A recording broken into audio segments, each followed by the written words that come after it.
Welcome to Lost in the Woods Fairy Tales. I'm your host, Autumn Woods, and I'm so excited you're here.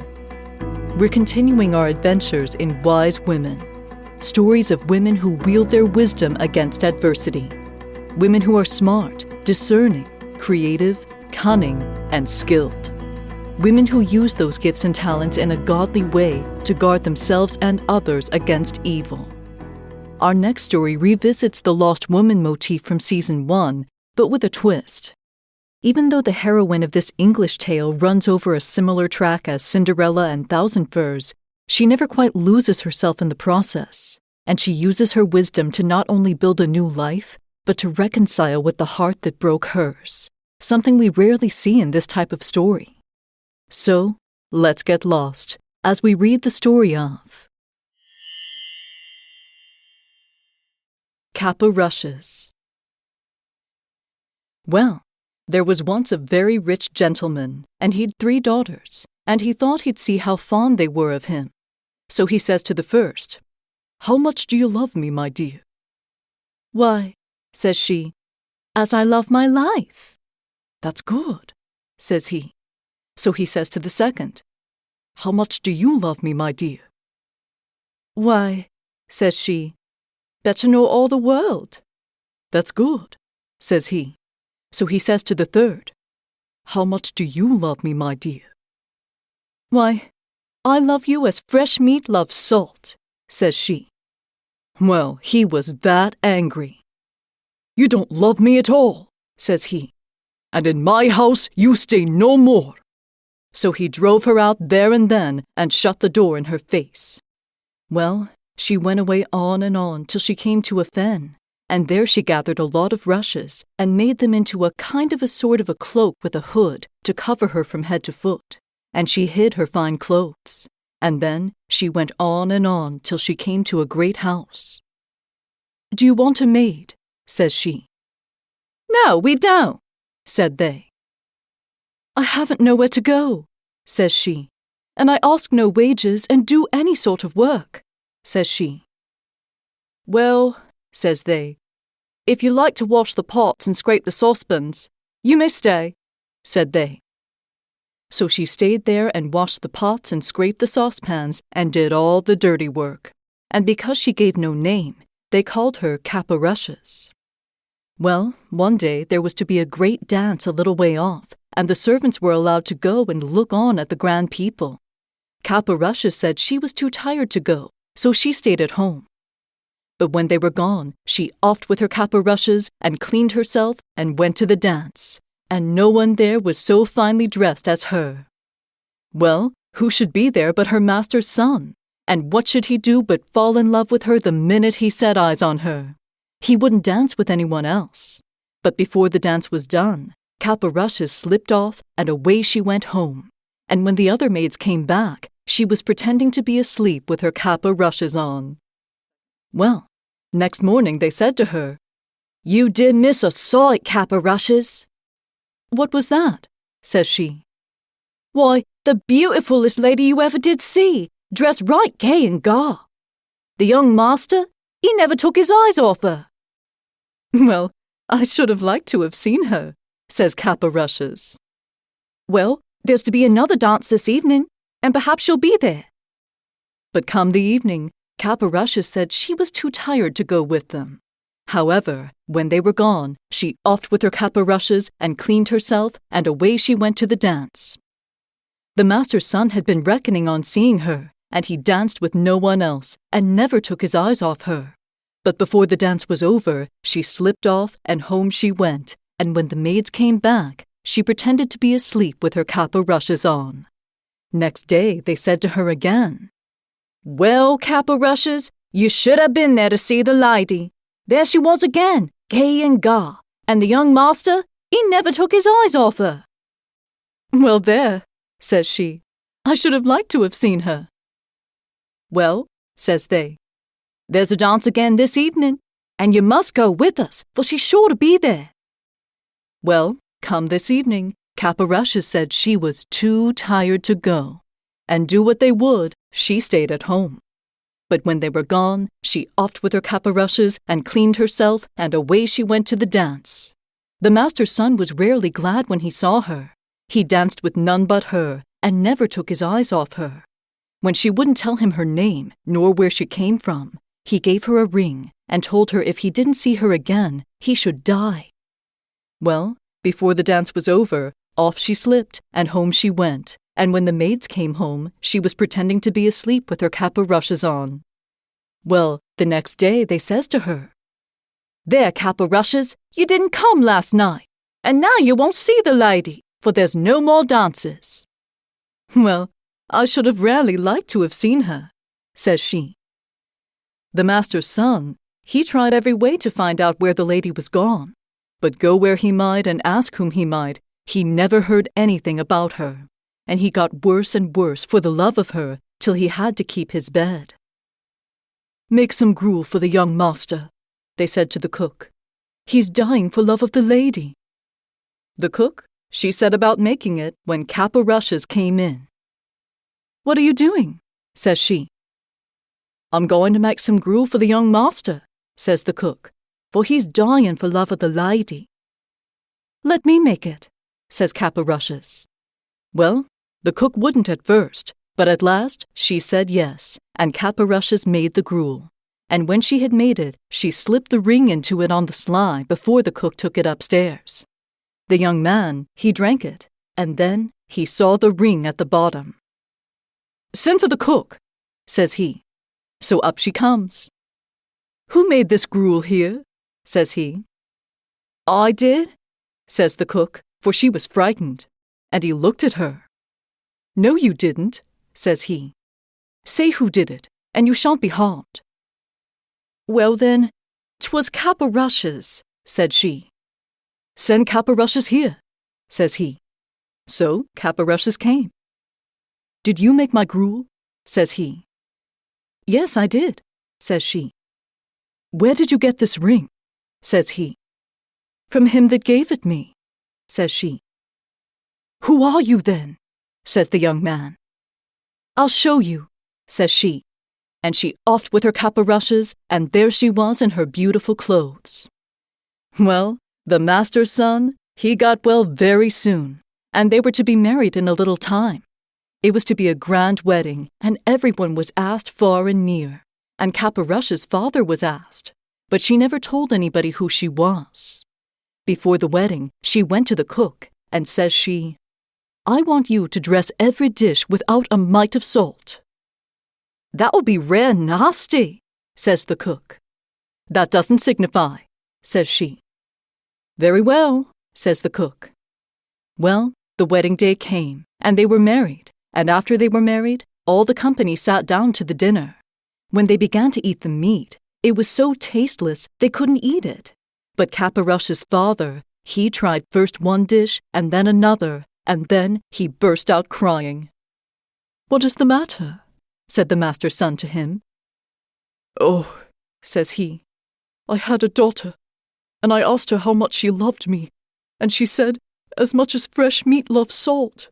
And I turned her from my door, for I thought she didn't love me. And now I see she loved me best of all. And she may be dead for aught I know." "No, father, here she is," says Caparushes, and she goes up to him and puts her arms round him. And so they were happy ever after. The end. I need to give a special shout-out to longtime listener Kayla James for recommending this story. Thank you, Kayla, for reminding me how amazing this story is. Don't wander away from the campfire. We're about to shed some light on the incredible treasure hidden in this story. We begin with a wealthy father and his 3 daughters. In an opening that smacks of King Lear, the father seeks to learn how much each of his daughters loves him. The first 2 give flattering answers that can't possibly be true or constant. Saying that they love him as their lives and better than all the world places their father in a position above God. And if either girl marries, it's likely that their dad would be booted off this lofty pedestal anyway. Ironically, in some versions of this story, the 2 older sisters eventually turn the father out of his house and take all his money. How's that for loving him more than all the world? The third daughter is wiser than her sisters. She loves her father and knows that she can and will have to live without him one day, but would rather not. She recognizes that he is not her end-all and be-all, but he gives her life a good flavor that she knows would be lacking without his love. He makes bland life better, the way salt improves and enhances the taste of meat. You can eat unsalted meat, but it's nowhere near as good as when it's been rubbed in salt to bring out its best flavors. Salt is also used to preserve meat from rotting, keeping it at its best for as long as possible. A good father does this, teaching his children right from wrong and training them in the way that they should go, that they will not depart from it, becoming the best version of themselves. Proverbs 22:6. Clearly, this is the kind of relationship the youngest daughter has with her father. So she tells him that she loves him as fresh meat loves salt. As Christians, we're meant to bring out the best in others and preserve them from spiritual death and decay by seasoning them with the flavor of the kingdom of heaven. Jesus says in Matthew 5:13, "You are the salt of the earth, but if the salt loses its saltiness, how can it be made salty again? It is no longer good for anything except to be thrown out and trampled underfoot." Our influence should be distinct from the world's and change its culture to reflect God's culture, because we speak and operate from the fear of the Lord, which is the beginning of wisdom. We are supposed to be transformed by the renewing of our minds in Christ Jesus and revolutionize the things, people, and areas around us in turn. If we try to conform to the world and its demonic systems, we'll lose our effectiveness because we're no longer seeking to please God, looking to the things we can see as our source instead of Him. The further you get from your original source, the less effective your flavoring will be. All of this symbolism is lost on the girl's father, however, and he throws her out of the house because of her peculiar answer. He's just had his pride built up by his two older daughters, and the youngest's humble answer is jarring to him. He doesn't know what to do with it except take it as an insult. When God is your source, sometimes your personality, words, and actions are going to rub people the wrong way because they don't have the same focus as you. They are thinking about themselves in the moment, not looking ahead to the future or to the kingdom of heaven. Even saved people have these moments, and they need to be jerked back to reality gracefully. Jesus says, "Blessed are those who are persecuted because of righteousness, for theirs is the kingdom of heaven. Blessed are you when people insult you, persecute you, and falsely say all kinds of evil against you because of me." Matthew 5:10-11. The girl's father has falsely accused her of not loving him because she does not elevate him to godlike status. In reality, she loves him best because she refuses to inflate his ego and instead describes a love that, for all its simplicity, is constant and unchanging. Something that will still have value when the passion behind her sister's answers cools down. When her father throws her out and slams the door in her face, our heroine doesn't cry or bang on the door. She's a woman of action. She quits the premises and walks to a nearby fen. A fen is like a bog, full of water, reeds, and grass. It's constantly filled with nutrient-rich groundwater that slows the decomposition of the plants in it, resulting in peat, an excellent source of fuel. Sounds like a reinforcement of the salt simile. A fen is a natural deposit of good, beneficial things. In short, it's good soil, like our girl here.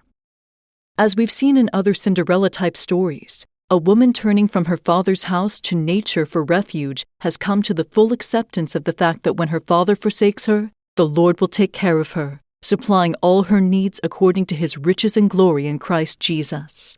Psalm 27:10, Philippians 4:19. The wise woman is ready to receive what God brings to hand to provide for her next phase of life.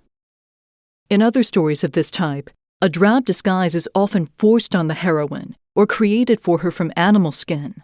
Here, the young woman fashions a head-to-toe disguise herself out of reeds.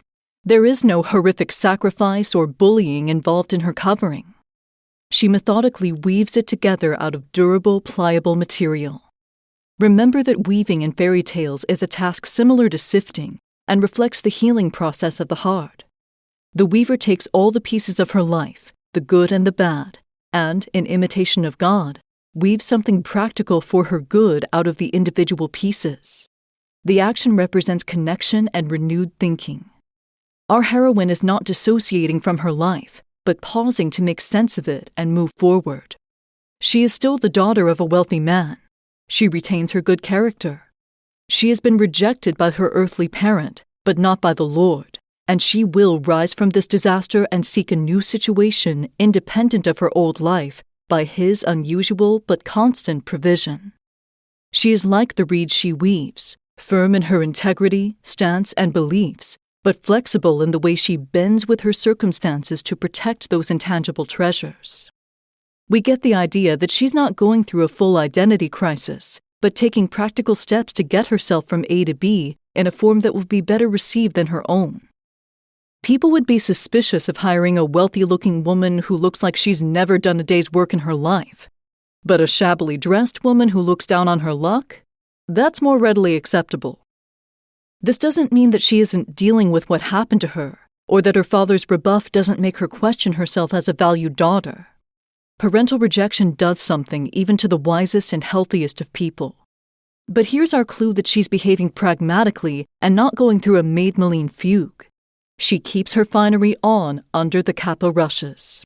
It's not stored in a nutshell or buried in the peat moss. It's on her person, treasured in her heart, and worn like a superhero outfit under her disguise. She knows who she is, but she is also aware that her heritage won't help her find new footing. So, she conceals her identity for now under the kappa rushes. Moses too was hidden in reeds and remained very much himself. He came into Pharaoh's palace through the back door in an arc of bulrushes and rose to prominence. The kappa rushes is this wise woman's arc to carry her from rejection to the house she will one day be mistress of, although she doesn't know it yet. When she arrives at a great house and asks for work, she mentions that she doesn't need wages. This sounds funny to us, like she's getting taken advantage of in desperation. But even this was a smart move. She knows that she's not truly a scullery maid. She won't be working there long and doesn't intend to take money away from anyone who is steadily employed there. Think of it more like an unpaid internship that helps her gain practical skills she might not have acquired in her father's house. This is a brief wilderness stint for kappa rushes to do some reconnaissance and manual labor while she works out her internal issues and figures out what to do next. While there is some drudgery and healing that happens here, it's not as intensive as what Thousandfurs goes through. Kappa rushes does all the dirty work of her own free will. No one is cruel to her. Even the cook takes a liking to her. They only call her kappa rushes because she hasn't given them her real name. And the other servants all want to hang out with her after work. So she's clearly being herself and not making enemies. She's just undercover while she waits for the right opportunity to emerge. It comes, as it often does in this tale type, in the form of a 3-night dance party. Everyone wants kappa rushes to come with them to the dance and look at all the pretty people, but she tells them she's too tired and will stay home. She is tired of her kappa rushes. When everyone is gone, she doffs her disguise, scrubs herself clean, and arrives at the dance in her finery. Not only is she the most beautiful person at the ball, but she also captures the heart of her employer's son. Like Cinderella's prince, he won't dance with anyone else all night, every night. Her inner beauty enhances her outer beauty like salt seasons a dish, drawing the young man to her and gaining the admiration of everyone in attendance. Even though she has been through adversity, kappa rushes retains her radiance because suffering produces perseverance, perseverance character, and character hope. Romans 5:3-4. She hasn't lost herself. She's not pursuing the young man with selfish motives. She's here to have a good time and see what's what, because her curiosity is still alive. Prudently, she opts not to close down the party, but slips away at a decent time in order to get home and get dressed in her disguise before anyone knows where she's been. She's good-natured when her fellow servants fuss at her about missing out on seeing, well, herself, and we get the idea that kappa rushes is staying incognito not out of fear, but out of wisdom. She wants to keep her current situation, prevent her healing process from being publicized, and find out more about the master's son. Can she trust him? Will he pursue her even after the initial excitement wears off? Is he going to be different than her father? Because, as together as she is, she still has to face those growing-up girl questions and make sure that the answers are sound. She doesn't put her suitor through an obstacle course like Cinderella does, nor does she drop her dowry in his food like Thousand Furs. This 3-night appearing and disappearing act is for Kappa Rushes alone, as she teaches herself that she really has not forgotten how to discern someone's character, including her own. Remember that she has been accused of being unloving. Even though she knows better, there's still a human part of her that has to deal with that and decide that it's a lie. She determines for herself that she is capable of loving well and being loved well in return. It takes 2 nights for her to solidify her assessment, and a 3rd to receive a token of her suitor's pledge. 2 is a number of judgment and discernment. 3 is a number of completion and transformation. After this, the young master's brief season of testing begins. On the 3rd night, the young man tries to learn his partner's name and where she comes from, but she still won't tell him. Desperate to communicate his affections, he slips a ring on her finger and tells her that he will die if he never sees her again. This is a pretty wild claim of love, like the ones her sisters made to her father. In order to give him time to back up his statement, Kappa Rushes disappears before the dance ends, still wearing the ring. She doesn't reject the proposal. She gives him a chance to demonstrate his sincerity. When his initial ardor cools, will his love be steadfast and life-giving? That's the kind of love she knows how to give, so much so that her life was upended by it, and she expects nothing less in return. Let's stop and talk about her fiancé for a minute. He's not a love-struck, possessive, insert Ken doll here. He's kind, as shown by his treatment of her and the frightened cook later in the story. He is genuinely happy to see our heroine, loves her, and wants to know more about her. He isn't trying to make a conquest and run, but longs for a permanent relationship with her, which he demonstrates by giving her a symbol of covenant and authority, a ring of engagement.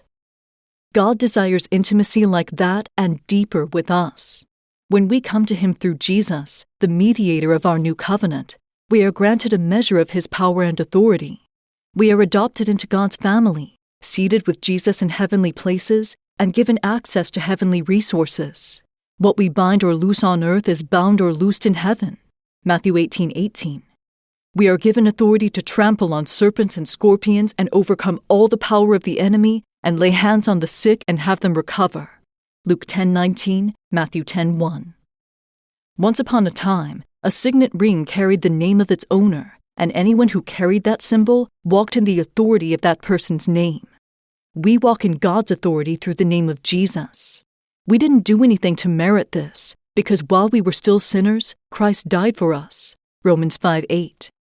For by grace you have been saved through faith, and that not of yourselves. It is the gift of God. Ephesians 2:8. The marriage covenant is the closest example we have on earth to explain the magnitude of this relationship. A wedding ring is a symbol that you are bone of your spouse's bone and flesh of their flesh. You are freely given the authority of their name, their position, and access to their resources. Just like we can't do anything to earn God's offer for a new life, Kappa Rushes has done nothing to prompt the young man to offer her a life with him. He does it of his own free will, in all sincerity. The young man proves himself true by pursuing her high and low long after the dance floor is cleared and the decorations packed away. He seeks her at every turn, finally taking to his sickbed because he truly cannot live without her. God does not get sick and weak without us, but he mourns when we pull away from him. At every turn, he gives us the opportunity to come to him. It's up to us to make the next move. When Kappa Rushes learns that her young man is wasting away for love of her, she springs into action. She knows now that he spoke the truth and that his love is steadfast and sincere, because he sought after her even when it seemed hopeless, as God seeks after us. Kappa Rushes insists on making gruel for him to help him get well, and secretly drops the ring into his bowl before the cook takes it up to him. Thousand Furs dropped a ring from her dowry into her future husband's soup to drop hints to him about her identity. But that piece of jewelry came from her father. Cinderella led the prince through an obstacle course on her father's land to reveal hers and warn him of her past. Kappa Rushes does not give her prospective fiancé anything of her father's. Her past won't help her secure her future. She can only give the one who loves her what already belongs to him as proof of her identity and acceptance of the new life he offers her. The same is true of our relationship with Christ. Every good and perfect thing comes from God. James 1:17. Through Jesus, all things were made, and without him, nothing was made that has been made. John 1:3. From him and through him and to him are all things. Romans 11:36. Everything belongs to him. The best we can do is offer ourselves as holy living sacrifices set apart for him, wisely accepting our true identities in Christ and the new life he died to give us. The young master discovers the ring in his gruel and knows that his love can't be far away. Summoning the cook, he gently questions her about how the ring arrived in his gruel and bids her to send in Kappa Rushes. When he asks her where she got the ring, she answers, "From him that gave it me." When he asks who she really is, she readily sheds her Kappa Rushes and stands before him as her true and complete self, ready to accept his proposal and begin anew. It's interesting that even after she reveals herself to her fiancé, she never tells anyone her real name. Even the storyteller goes on calling her Kappa Rushes to the very end. But this was another wise choice on our heroine's part. She does not use her old name because the old has passed away and the new has come. She also holds on to it in hopes of reconciling with her father, whom they are inviting to the wedding feast, and the way she means to do it requires secrecy. If her father sees the bride's name on the invitation, he either won't come or he'll be guarded, and she won't be able to effectively enact her plan for restoration. Not revenge, restoration. The way she does it is very creative and smacks of God's wit and resourcefulness. There are too many examples to count of God hemming someone in before and behind so that they recognize their errors and turn back to him. Some are gentler than others, and sometimes the kindest of these methods are the most heart-wrenching, life-changing, and transformational. They crack your heart open and leave lots of breathing room for God to restore you and reconcile you back to himself. On her wedding day, Kappa Rushes slips into the kitchen to tell the cook to prepare the wedding feast without using any salt. The cook is reluctant to do it, but obeys her new mistress without complaint. Sure enough, throughout the murmurs of discontent rumbling through the bland wedding feast, the piercing sobs of Kappa Rushes' father are heard. This object lesson has broken his pride and caused him to understand at last that his youngest daughter loved him best. He confesses his error to the company and is rewarded with a warm embrace of reconciliation from his daughter, who has won her father back through her unconventional wisdom. This is one of the rarest endings to a Cinderella story. Generally, there is no happy reunion between the heroine and her family, especially not the father, who is either killed off or fades into the background. Through her wisdom, our salty heroine is able to preserve and improve her relationship with her father, turning his heart back to her with her kind yet unpalatable presentation of the truth. Jesus spent a lot of his ministry on earth doing exactly this. In fact, he still does it and calls us to do the same, to be the salt of the earth and operate in this world with a kingdom mentality that seeks the restoration of all things and offers the ministry of reconciliation with God to all who will accept it. Thanks for stopping by. Be sure to subscribe so you never miss an episode. Share your favorite ones with friends and rate the show on your favorite podcast platform.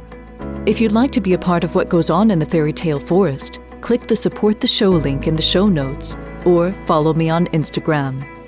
I'm Autumn Woods, and I can't wait to see you on the path next time you get lost in the woods.